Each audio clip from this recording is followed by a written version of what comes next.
CVK Sivagnanam அவர்களை பார்த்து கேட்கின்றோம். சந்திரகுமாரோடு இணைய முடியும் என்றால் டக்ளஸோடு இணைய முடியும். கிழக்கு மக்கள் கேட்கிறார்கள், டக்ளஸோடும் சந்திரகுமாரோடும் நீங்கள் கரங்கோர்க்க முடியும் என்றால் கிழக்கு மாகாணத்தில் இருக்கக்கூடிய மக்களின் நலன் கருதி பிள்ளையானோடும் இணைய முடியும்.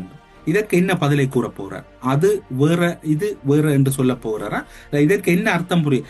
அந்த கட்சி என்பது கடந்த காலங்களில் ஒரு மாசுபடாமல் ஒரு புனிதமாக இருந்தது.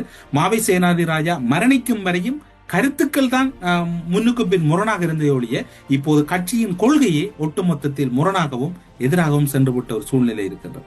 இந்த கட்சி எங்கு செல்ல போகிறது? மக்கள் போராட்டம் ஒன்று தையிட்டி பகுதியிலே நடக்கிறது.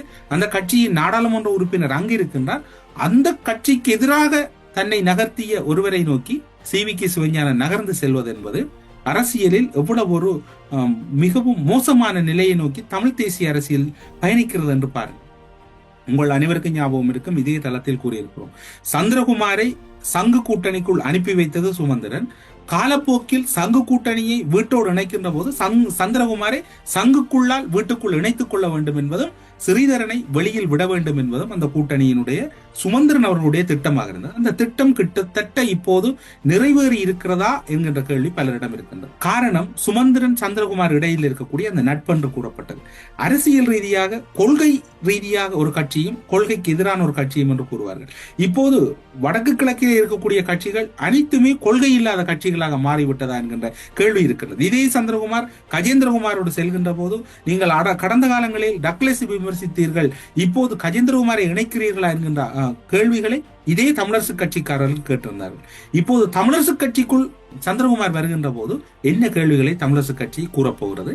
அல்லது ஸ்ரீதரனை நீக்கிவிட்டு சந்திரகுமாரை இணைப்பதுதான் சுமந்திரனின் திட்டமா? அல்லது ஒட்டுமொத்தத்தில் தமிழ் தேசிய நீக்கத்தை மிக கச்சிதமாக செய்து அதில் இறுதி முடிவெடுப்பதுதான் திட்டமா என்றும் மக்கள் கேட்டுக்கொண்டிருக்கிறார்கள். ஏனென்று சொன்னால் இது மக்களின் கட்சி. இப்போது பார்த்தால் அது மக்களின் கட்சி அல்ல, சுமந்திரன் அவர்களின் கட்சி என்கின்ற வகையில் அதில் பலரும் விமர்சனங்களை முன்வைக்கின்றார்கள். இது ஒரு புறம் இருக்கு. வலிகிழக்கு தவிசாளர் தன்னுடைய ஆதங்கங்களையும் வெளிப்படுத்துகிறார்.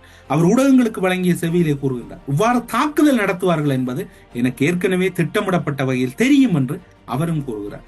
ஒட்டுமொத்தத்தில் ஒரு செய்திதான் அனுர அரசால் கூறப்பட்டிருக்கின்றது. நீங்கள் எப்படியும் இருங்கள், எவ்வாறும் இருங்கள், அது எனக்கு பொருட்டல்ல.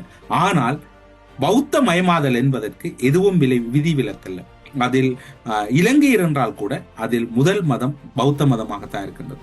இப்போது பௌத்த சாசன அமைச்சராக இருக்கக்கூடியவர் தான் மத விவகார அமைச்சராகவும் இருக்கின்றார். ஆனால் மதம் என்று வருகின்ற போது ஒரு பொதுவான மத அமைச்சை நிறுவாமல் பௌத்த சாசன மற்றும் மத விவகார அமைச்சர் என்று வைத்திருக்கிறார்கள் என்றாலே இங்கு பார்த்து கொள்ள வேண்டிய விடயம் என்ன என்று உங்களுக்கு புரியும்.